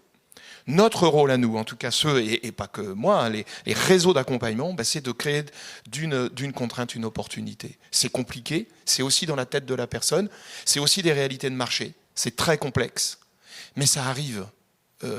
Et d'ailleurs, je vois aussi des entreprises, je le dis clairement, qui pensent avoir la plus belle idée du monde, qui sont vraiment enthousiastes pour y aller, et dont l'entreprise, malheureusement, ne perdure pas. Donc vous voyez, c'est plus complexe que simplement la nature même du désir de création.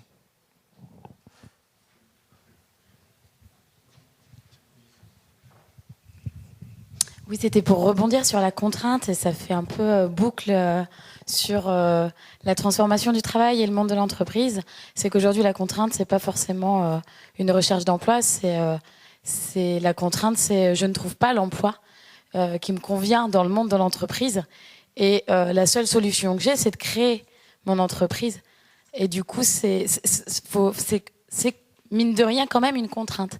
C'est que dans la réalité, j'ai pas trouvé ce cadre de travail, ce mode d'organisation, ce modèle économique qui convient à mes aspirations, qui a donné du sens à mon travail. Donc je me retrouve à créer une entreprise, et c'était pas forcément une volonté première, la création d'entreprise. C'était la recherche d'un travail qui était la volonté première.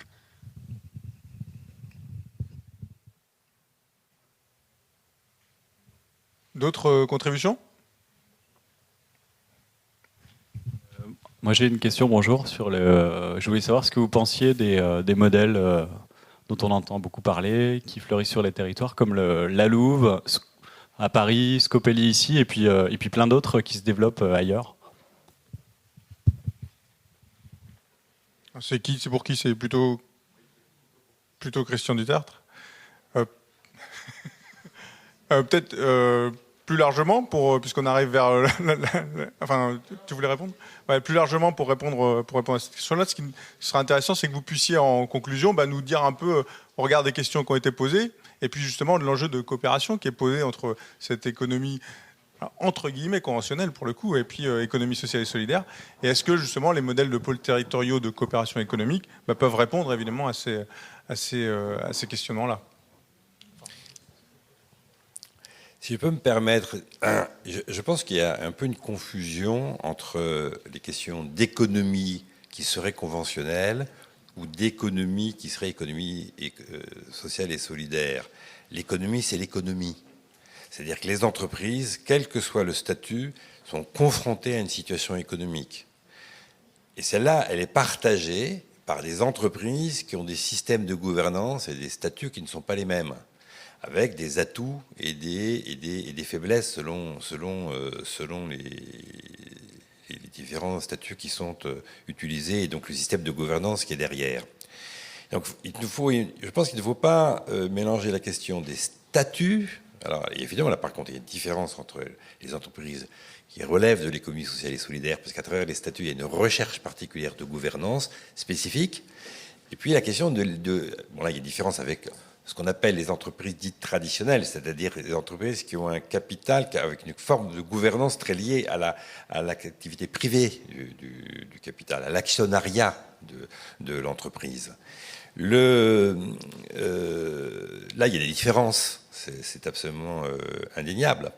Et le modèle économique dans lequel on est, c'est deux choses qui ne sont pas les mêmes. Le problème, à mon avis, principal, c'est pas tellement le statut, de mon point de vue. Hein. J'ai trouvé des entreprises, on va dire, dites classiques, c'est-à-dire qui ont des SARL, un capital variable, des SARL tout court, qui ont une forme de gouvernance très proche de ce que l'on regarde dans l'économie sociale et solidaire. Et inversement, j'ai trouvé quelquefois des modes de management et de pilotage d'associations ou d'entreprises qui relèvent de l'économie sociale que j'ai trouvé assez proches des entreprises classiques, dites classiques. Ce qui fait que je m'arrête pas trop à ces... Par contre, j'essaie de rentrer dans le contenu de ce qui se joue dans les rapports sociaux dans l'entreprise. Ça m'importe beaucoup. Ce qui ne veut pas dire que, malgré tout, les enjeux de statut n'auraient aucune importance. Par exemple, moi, je suis très intéressé par un nouveau type de statut de l'économie sociale et solidaire, qui sont les SIC, les sociétés coopératives d'intérêt collectif. Pourquoi ? Parce que là, je trouve qu'il y a une véritable innovation avec la capacité d'avoir une gouvernance qui s'ouvre à les partenaires territoriaux, aux bénéficiaires des services ou des usagers. Et donc, il y a les salariés, les dirigeants d'entreprise, il y a différents collèges. Je trouve qu'il y a quelque chose de très intéressant, là, dans ce mode de gouvernance. Bon, je voulais juste souligner pour dire qu'à des moments, le statut peut avoir aussi son intérêt, en agissant de manière positive. Mais surtout, ce qui me préoccupe, c'est le modèle économique dans lequel on est. Et ce modèle économique, c'est donc l'environnement économique dans lequel sont les entreprises, quel que soit leur statut. Alors, je ne pense pas que les entreprises soient en capacité d'innover dans un modèle, alors, si elles restent de manière individuelle. Alors, il y a des volontés que vous avez identifiées tout à l'heure dans votre remarque, qui sont très positives comme mouvement. Il y a des personnes qui ne supportent pas finalement les conditions dans lesquelles elles travaillent dans une entreprise et qui sont amenées pour sortir de cette subordination, de cette aliénation, à créer une entreprise. Ce mouvement, je le trouve très intéressant. On fait une conférence à Paris sur cette question, je le trouve très intéressant. Mais en même temps, on ne peut pas se limiter à l'initiative de au moment d'initiation de ce mouvement. Vient immédiatement la question de mais comment ça embarque une logique collective ? Voilà. Donc, ça ne veut pas être des entreprises individuelles. De la même manière que l'auto-entrepreneuriat ne veut pas être, à mon avis, le devenir. C'est un jeu de mots de dire que c'est une entreprise, l'auto-entrepreneuriat. C'est un jeu de mots, c'est un déplacement sémantique. C'est pas ça l'entreprise. Une entreprise, c'est une aventure collective avec un projet, un objet social, économique qui est derrière, et avec une forme d'organisation et une forme de rapport aux gens que l'on sert ou les consommateurs auprès desquels on réalise des biens. Donc toute la question, c'est comment on s'engage cette logique collective. Ce dont je suis persuadé, c'est que le périmètre ancien de l'entreprise, quel que soit son statut, c'est terminé. On est obligé d'inventer un nouveau périmètre d'activité qui va mettre en coopération des entreprises de types différents. Et de ce point de vue-là, les pôles territoriaux, les PTCE, les pôles territoriaux de coopération économique, m'apparaissent extrêmement intéressants. C'est-à-dire, doivent monter des écosystèmes productifs. Vous voyez, des ensembles plus complexes que telle entreprise ou telle autre entreprise, qui vont permettre à ces entreprises de coopérer entre elles, les organismes de coopérer entre eux, de coopérer aussi avec les territoires. Parce que ce qu'a dit notre ami précédent en disant les territoires sont centraux, c'est pour moi absolument fondamental. L'ancrage territorial est absolument fondamental par rapport à la finalité de ce que ces écosystèmes sont en capacité de produire. Et donc c'est une manière de s'ouvrir au territoire et de s'ouvrir aussi aux bénéficiaires et aux consommateurs. On les oublie trop souvent. Or, l'innovation, de quoi avons-nous besoin dans l'innovation ? C'est pas d'un problème d'innovation technique. On s'est fait ça parfaitement bien. C'est vraiment ridicule l'innovation technologique aujourd'hui. C'est pas ça du tout le problème.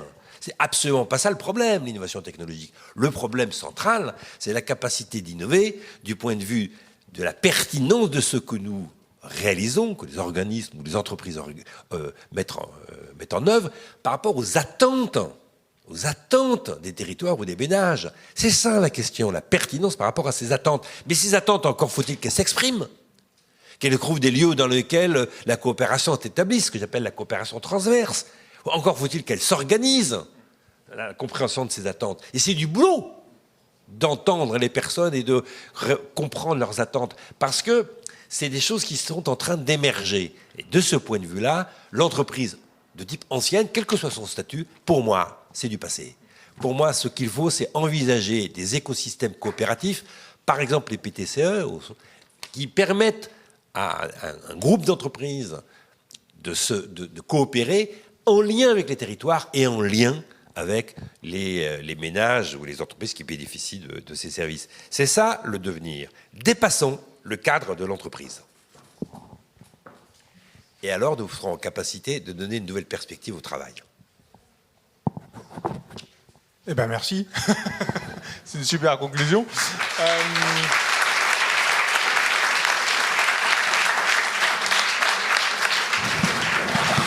Alors, avant de vous remercier Jean-François Monceau et Christian Dutertre, en remerciant par procuration Laurent Grand-Guillaume, j'ai quelques messages à vous faire passer. D'une part, il y a une librairie qui s'appelle L'Embellie, avec Héloïse qui se trouve là, qui va venir nous présenter trois petits bouquins qu'elle propose justement sur cette librairie. L'idée, c'est de pouvoir continuer à réfléchir à travers quelques bouquins.